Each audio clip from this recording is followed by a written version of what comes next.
तसादुम पर नहीं उकसाता, मुझे तसादुम की जरूरत नहीं है। तसादुम के लिए तसादुम पर वो आमादा होता है जिसके अंदर कोई कमजोरी होती है।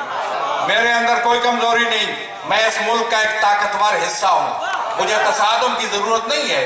लेकिन मैं आपको कह रहा हूं कि मेरा मिशन कुर्बानी है, वही कुर्बानी जो करबला के अंदर दी गई, वो कुर्बानी जो तशय्यो में तसलसल में मौजूद है। और मैं मजलिस अज़ा के लिए कितनी कुर्बानी दे सकता हूँ, उलमा भी मैं समझता हूँ कि हैरान रह जाएंगे जितना मैं इसके लिए कुर्बानी का कायल हूँ।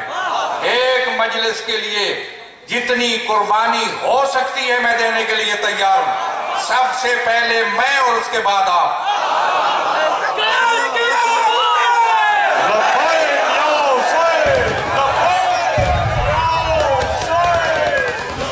सबसे पहले मैं और उसके बाद आप।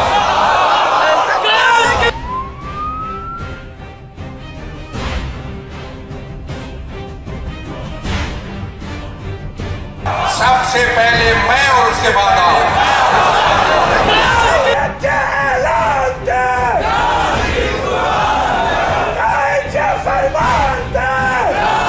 सबसे पहले मैं और उसके बाद